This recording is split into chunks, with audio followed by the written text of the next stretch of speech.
Buenos dias, buenos tardes mga amigos, mga amigas, sa aking mga kumpanyeros at kumpanyeras, magandang araw po sa inyong lahat. Naririto na naman pong muli ang inyong lingkod, Attorney Rene Bueno. Ngayon po ay tatalakayan natin itong impeachment complaint laban kay Vice President Sara Duterte na may kaugnayan sa isinampang petition for certiorari with the Supreme Court coupled with an application for the issuance of temporary restraining order. Marami na po nagbigay ng legal na opinion dito. Ito ba ay magpo-prosper o hindi? Kung matatandaan nyo po, yung mga nakarang episodes po natin dito sa ating YouTube channel, sinabi po natin na prior to this petition, sinabi po natin na pwedeng magsampa ng petition for certiorari ang kampo, ang legal team ng Vice Presidente on the ground of the constitutionality of the impeachment process. Diba? Sinabi natin yon. Pero, sinabi natin yon on the basis that it is going to be filed directly by the respondent herself, si Vice President Sara Duterte, through her legal team. So, pwede yun kung siya mismo ang nag-file ng certiorari. But not in the case of this petition filed by the group of independent lawyers led by Attorney Torion. Alam naman natin na ito po ay abogado ng dating Pangulong Rodrigo Roa Duterte at yung mga kasamahan niya lahat ay identified with the former president. Dito napansin natin that the petition was filed prematurely, no? Premature ang pagkaka-file ng petition for certiorari. At itong prematurity na to ay diniscuss po natin noong nakaraang episode, at kung gusto ninyong maunawaan at makuha ang buong explanation, balikan nyo po yung last episode ko. At isa pa, ito pong petition for certiorari na to ay hindi pa pwedeng gawing reference ang kaso ng Belhica versus Ochoa na dinesisyonan ng Korte Suprema way back in 2013. Panahon po ito ni Noynoy. Tungkol po ito sa pork barrel, sa PDAP, na kung saan pinayagan ng Korte Suprema ang mga private citizens at taxpayers na magsampa ng petisyon laban dito sa mga nananamantala, no, sa pondo ng bayan, do sa pork barrel. Dito sinabi ng Korte Suprema na pwedeng i-entertain ang petisyon kahit sila ay hindi direct party in interest, no? At dahil meron tong transcendental importance. At maaring ito ay ginamit na reference ng mga abogado ng dating Pangulo, mga independent lawyers daw to, sabi ng Vice Presidente na si Sara Duterte.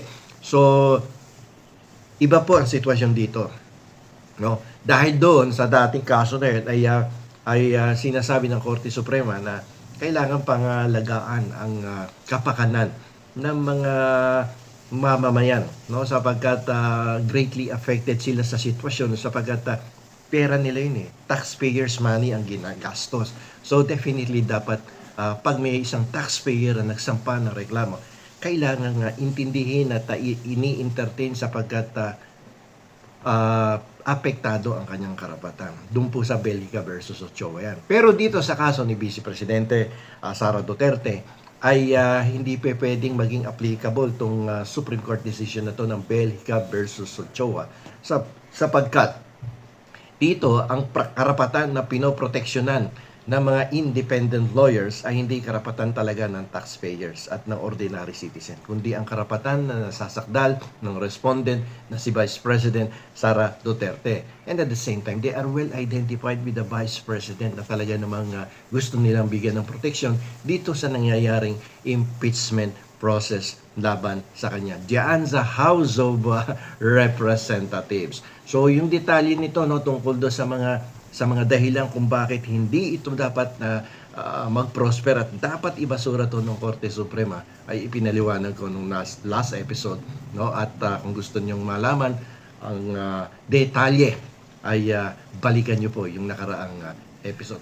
Pero dito po sa episode na to, ang layunin po natin ay maunawaan po ng ating mga kababayan ng epekto ng pagdistansya ni Vice President Sara Duterte sa petisyon na inihain ng mga independent lawyers sa Korte Suprema, petition for certiorari with application for temporary restraining order. So dito, hihimayin po natin ang constitutional defects na binabato laban sa House of Representatives. Suriin natin kung ang kaso po ba ay magpo-prosper or ibabasura ito ng ating Korte Suprema on the ground of walang locus standi, prematurely filed, at hindi applicable yung cited Supreme Court decision at marami pang iba. So, ngayon, umpisahin natin, no? Bakit sinasabi ng Vice Presidente na hindi siya kinonsulta bago isinampa ang petition for certiorari with application for the issuance of temporary restraining order? Alam niyo po sa batas, kapag ang isang abogado ay nag-file ng kaso para sa isang tao, sa kliyente niya, kailangan siyempre may attorney-client relationship, di ba? Alam niyan na halos ng ating mga kababayan. Dapat may attorney-client relationship. Pero dito, malinaw ang Vice President. Hindi ko sila hiningan ng tulong, opinyon, o konsultasyon. Ayan, sinabi ng Vice Presidente yan kahapon. Di ba? So, ang tanong ngayon, hindi ka pala kinonsulta. Hindi mo sila hiningan ng tulong. Ano magiging epekto nito? Ano magiging epekto nito sa petisyon na isinampa sa Korte Suprema? So, mangyayari dito, ang lalabas dito, yung petition ay hindi official move ng Office of the Vice President. Ito po ay kilos ng mga concerned citizens, concerned taxpayers. So, pwede ba to? Ngayon, iniiwasan kasi ni Vice President Sara Duterte na maakusahan siya ng forum shopping. Ano yung forum shopping? Ito yung paglipat-lipat sa iba't ibang korte, no? Para lang makakuha ng pabor na desisyon habang sumasagot siya doon sa House Committee on Justice sa House of Representatives. Okay? Ngayon, ang tanong ano yung constitutional defects? Bakit labag daw sa konstitusyon ang impeachment laban kay Vice Presidente? So ayon dito sa mga independent lawyers, no, na pinangungunahan ng abogado ng dating presidenteng si Rodrigo Roa Duterte. Ayon kay Attorney Torion, may mga seryosong pagkakamali ang House Committee on Justice na tinatawag nilang grave abuse of discretion, amounting to lack or excess of jurisdiction. Di ba? So, alam nyo, madalas ginagamit actually ng abogado yan pag wala ka ng ibang makitang grounds, no, para pa-dismiss mo yung kaso. Alam ng abogado yan. Ginagamit talaga palagi yan. So, dito, sa punto na to, pag-aralan natin, no? Pag-usapan natin, ano yung mga pangunahing punto dito. Nung nakaraang taon, no, kasi sinasabi dito may double standard yung kaso ng Marcos Jr. versus Duterte. Nung nakaraang taon, mabilis na ibinasura ng House ang impeachment laban kay Pangulong Marcos Jr. dahil insufficient in substance o kulang sa ebidensya yung reklamong isinampa laban sa kanya. Pero kay Vice President Sara, pinayagan nilang tumuloy ang mga reklamo kahit na ito ay puro hearsay or chismis lang daw at walang sapat na detalye. Ang labag dito ay ang Equal Protection Clause ng Constitution. Ayon sa kanila, hindi ayon sa atin. Okay. Sinabi pa nila meron daw fishing expedition. Diba? Okay. Binatikos ni na Torion to yung pagsupwena ng House of Representatives, no, sa SALN, sa statements o statement of assets and liabilities network ni Vice Presidente Duterte simula noong 2007. Tagal na nito, no? Ayon sa petisyon, ang impeachment ay dapat base sa kung ano ang nakasulat sa reklamo. Tama naman, di ba? Hindi gagamitin ang kapangyarihan ng House para maghanap pa lang ng ebidensyang wala sila noong una. So sabi nila, fishing expedition. Kayo ba naniniwala na fishing expedition to? Di ba? Parang hindi naman yata, no? Kasi may nakalakip ng mga ebidensya. Kahit sino naman, alam ko ano yung nangyari sa DepEd, sa Office of the Vice President, di ba? Anyway, so na-discuss na din natin yan. Yung mga nakaraang episodes, balikan nyo uli yung ating hanapin ninyo yung tungkol dyan. Okay. So pagdating naman dito sa 1-year bar rule, may citation din to sa reklamo sa petisyon. May batas na nagsasabing hindi pwedeng mag-file ng higit sa isang impeachment proceeding laban sa parehong opisyal sa loob ng 1 taon. Sinasabi ng mga abogado na dahil may nauna ng mga reklamo na initiated na o nagsimula na, ang mga sumusunod na reklamo ay hindi na dapat ini-entertain at ito ay dapat nang itapon sa basura. Ngayon, ito ang importante. Tinatanong tayo ngayon ng ating mga subscribers, followers at ng mga ordinaryong tao. Ito ang tanong ng taong bayan. Ibabasura ba ng Supreme Court o pakikinggan ng petition for certiorari with application for the issuance of temporary restraining order laban sa House of Representatives? So dito papasok yung konsepto ng locus standi.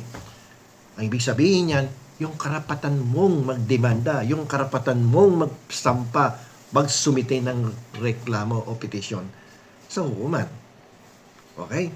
So let us take a look dun sa argument para sa dismissal. Bakit dapat ibasura o bakit pwedeng ibasura to? Unang-una, lack of locus standi ang aking dahilan. Di ba? Karaniwan ng Supreme Court ay hindi tumatanggap ng kaso kung ang nagdemanda ay hindi naman direktang nasaktan. Hindi ka naman nagsaktan, ano nirereklamo mo? O hindi ka naman apektado. Ba't ka umiepal? Hindi ka naman apektado. Sino ka ba? Okay? Dahil sinabi ni Vice President Sara na hindi niya sila, no? Pwedeng sabihin ng Supreme Court na, bakit kayo nagrereklamo? Hindi naman kayo yung ini-impeach. Hindi naman kayo kasali dun sa reklamo. Di ba? Hindi naman kayo mga respondents dun sa impeachment complaint. Ano nigagawa nyo dito? Okay? Punta tayo dun sa political question doctrine. Minsan, ayaw makialam ng Korte Suprema. No? Sa internal rules ng Kongreso, dahil siyempre ginagalang nila yung separation of powers doctrine. Ayan, na-discuss ko na din yan before, no? A long time ago, several weeks or months. Separation of powers doctrines. Alam nyo na yan kung kayo ay regular dito sa aking YouTube channel. So, punta naman tayo sa argumento para sa pagkilos. Bakit dapat tanggapin ng Korte Suprema ang petition for certiorari? Ito yung ginaya nila isang Supreme Court decision, yung transcendental important. Kapag ang issue ay napakahalaga sa buong bansa, tulad ng pagpapatalsik sa Vice Presidente, pwedeng i-waive o baliwalain ng Supreme Court ang rules sa locus standi para lang ma-resolve ang gulo. Hindi pa nawawala itong sipon ko. Okay. So, yan yung exemption to the rule doon sa locus standi. A matter of transcendental importance. Okay? Sa ilalim po ng Article 8, Section 1 ng ating Constitution, tungkulin ng Supreme Court na tingnan kung may sangay ng gobyerno, gaya ng House of Representatives, na lumampas ba sila sa kanilang kapangyarihan, no? Dito sa pagdinig ng reklamo laban sa Vice Presidente. Kailangan bang gamitin ang doktrina ng transcendental importance? O kailangang ibasura tong petition na to. Diba? Okay. Medyo malakas din ang posibilidad na mag-issue muna ang Supreme Court ng kautusan para magpaliwanag ang House. Siyempre, due process Oh, House of Representatives, make your comment. May nag-file ng petition for certiorari. Pero may hirapan ng mga abogado na makakuha ng TRO hanggat hindi mismo si Vice Presidente ang pumirma sa petisyon o nagpapakita ng direct injury. Although sinabi natin nung mga nakarang episodes, pwede magsampa ng certiorari yan. Pero not in this kind of situation that it was not the Vice President who signed the petition. Iba yan. Diba? Mukhang may blunder ka dito, mga independent lawyers.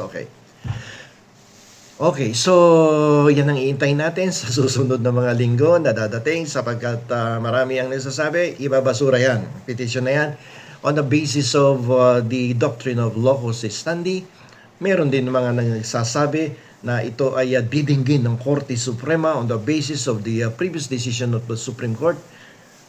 Potentially, baka na-cited yung case of Belhica versus Ochoa decided by the Supreme Court way back in 2013 where the doctrine of transcendental importance was used by the Supreme Court upang dinggin ang mga reklamo ng mga ordinaryong mamamayan, taxpayers, ang matter na may kinalaman sa pork barrel fund ng araw. Pero doon ay ulitin ko, doon sa kaso na yon ay kaya pinayagan yon sapagkat pinagtatanggol ng mga ordinary citizens, taxpayers ang karapatan, no?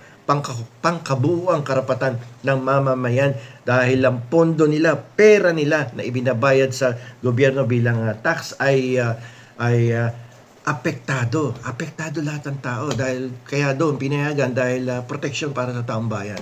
Dito po sa kaso na to ay mukhang hindi ganon ang sitwasyon kaya para sa akin personally, you cannot make use of the fact na yung decision ng Supreme Court na yun, Bellica versus Ochoa, na hindi naman ikaw talaga nagbibigay ng protection sa ordinary citizens at mga taxpayers Iba naman yung binibigay mo ng protection. Ikaw talaga ang binibigay mo ng protection dito yung bosing-bosingan mo di ba? Si Vice President Sara Duterte dahil gusto mo ma-dismiss yung kaso at mawalan na siya ng sakit ng ulo dyan sa impeachment proceedings na yan na kinokonduct sa House of Representatives. Hindi naman talaga ang pakay mo ay proteksyonan ang karapatan ng bawat taxpayer at bawat mamamayang Pilipino, kundi proteksyonan ang kapakanan ng inyong kaalyado sa politika.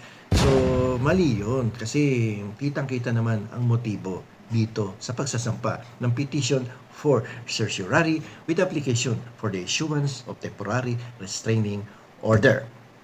So hanggang dito na lamang po. Ito pong muli ang inyong lingkod, Attorney Rene Bueno, hanggang sa susunod na episode. Marami pong salamat sa inyong pakikinig at huwag niyo pong kalimutan na mag-like, mag-share. Share niyo to at nang may matuto din ng ating ibang mga kababayan. Attorney Bueno, law and beyond, learn the law.